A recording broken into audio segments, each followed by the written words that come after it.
Can bipolar genes make women gay? I don't want this to sound homophobic. You can have bipolar genes without being bipolar.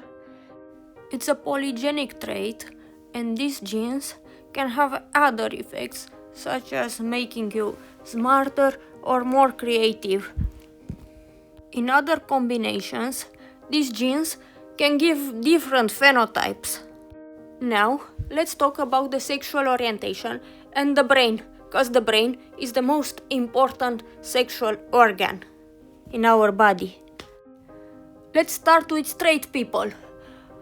Has anyone asked why are people straight? Why are most people straight? Most men feel attracted to women and most women feel attracted to men. Why? Because the brain is sexually dimorphic. There is a sexual dimorphism of the brain. And the sexually dimorphic structures, such as the sexually dimorphic nucleus in the preoptic area for the male behavior and the sexual attraction to females, or the ventromedial nucleus for the female behaviors and sexual attraction to males, and the lordosis instinct in rats, are shaped before birth, in rats in the perinatal period and in human in the 5th month before birth. These sexually dimorphic structures are shaped during that critical period before birth, and the way they are shaped by that time, this is how they will remain for the rest of our lives. They cannot be changed later. And the animal experiments have proved that during that critical period, what defeminize and masculinize the brain is the androgens and also the estrogens. These hormones defeminize and masculinize the brain. Females treated with androgens tend to mount other females, while male treated with anti-androgens tend to have the lordosis reflex. A female sexual behavior. Female is the default, the ground zero of nature. There are genes involved in this process, many genes. It's a polygenic trait, and most of us have little, very little to no understanding of polygenic traits. We don't understand polygenic traits, and that's why most people, if they don't discover one single gene, one big gene for something, they say, oh, it's something that we learn. This is data from the largest genome-wide association study on sexual orientation. By 2019 it was done, and they discovered lots of genes and 5 important genes for sexual orientation. I have one of them, the female-only gene, the gene for female homosexuality. I have it homozygous. And maybe that's why I'm a lesbian, but not only this. Because, as I said, it's polygenic, it's a polygenic trait, and there are many other genes involved, such as genes in the steroidian metabolism, gene for the androgen receptor, the androgen receptor gene, the AR gene, the estrogen receptor gene, alpha-fetoprotein, cytochrome 17, and many others, and genes involved in the way the brain is structured, involved directly in the brain structures, such as ODZ4. I have many ODZ4 mutations, famous XQ28 for gay males, and so on. Just like sexual orientation, bipolar disorder is highly polygenic. There is no single gene. In most cases, there are exceptions such as velocardiofacial syndrome or many other syndromes, but in most cases there is no single gene, and the heritability is huge, around 80%. This is a genome-wide association study data for bipolar disorder. As you see, lots of genes that interact with each other, and we don't know how they interact with each other and which combinations of genes can predispose to this and which don't. This is another genome-wide association study data. The problem with genome-wide association studies is that they look only for common variants, not rare variants, and the rare variants are also involved, and they are a mystery. We don't know which are and which aren't. These are the main genes found until now, only a few of them: CAGNA1C, Ankyrin3, ODZ4, CNA1, TRANK1, DJKH, ACAP11, and many others. Also, genes related to brain chemistry are very important in this, such as genes for serotonin, for dopamine, for calcium ion channels, for sodium ion channels, for glutamatergic and GABAergic system, cholinergic system, and circadian rhythm genes, the serotonin system genes, the tryptophan hydroxylase, the autoreceptor, the serotonin transporter, the serotonin receptors, and many others involved in the serotonin pathways, dopamine and dopamine pathways, and genes involved in the dopamine pathways such as COMT. I have the methionine genotype, by the way, MAOA, the dopamine transporter, and the dopamine receptors such as D1, the DRD1 gene. An important gene for the breakdown of dopamine, epinephrine, norepinephrine, and even estrogens is COMT. When you have COMT gene mutations, the dopamine, the epinephrine, and the norepinephrine just build up in the brain. It's hard for the brain to get rid of them. And also the estrogens. 15% of the human population have the methionine COMT genotype, and this genotype has lots of advantages, such as better attention and memory, higher intelligence, enhanced creativity, and so on. And that's why evolution didn't eliminate it. Is COMT a bipolar gene, or is it protective?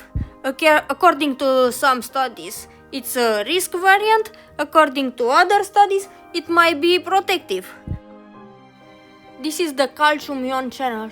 This is where many bipolar genes are found, because the calcium ion channel has a very important role in the way the nervous system is functioning.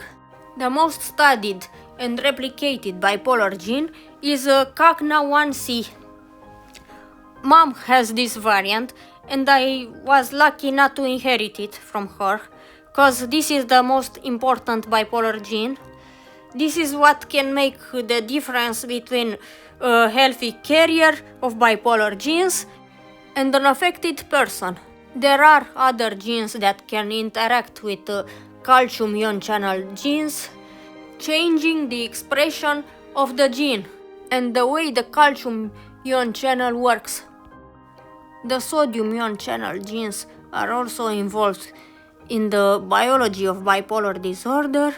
These genes have an important role in depolarization and the nerve impulse, the way the nerve impulse is transmitted. Ankyrin3 is another gene found in the many genome-wide association are the studies. most Known and replicated SNPs in Ankyrin3, but there are also other SNPs and rare variants in Ankyrin3 related to bipolar disorder. These are only 4. The glutamatergic and the GABAergic system genes are also involved in the biology of bipolar.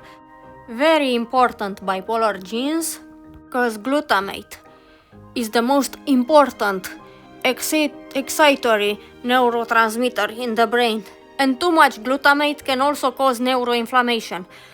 Mutations in the cholinergic system are related to heavy smoking. People with these gene variants tend to smoke a lot, and they literally go crazy when they have nothing to smoke. Can these genes also be related to mood disorders? Circadian rhythm genes. Mutations in these genes can change our sleep patterns, can change our sleep-wake cycle, can lead to insomnia, and clock gene mutations can predispose people to bipolar disorder. As I said before, a high polygenic score risk for bipolar can make people more creative. Healthy carriers can make good artists or scientists, and maybe without those genes, people would still have been in the trees, no civilization. Are female healthy carriers of bipolar genes more likely to be gay or bisexual? 15% of women are bisexual and 2% are lesbians, exclusively homosexual. What makes most women feel attracted to men and some women feel attracted to females? Is it nature or nurture? As a lesbian and as a biologist, I can say it is not a choice.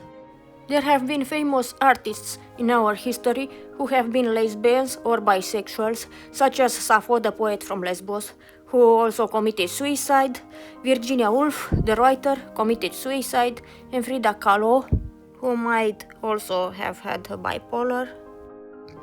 Many lesbian and bisexual women have a personal or a family history of bipolar disorder.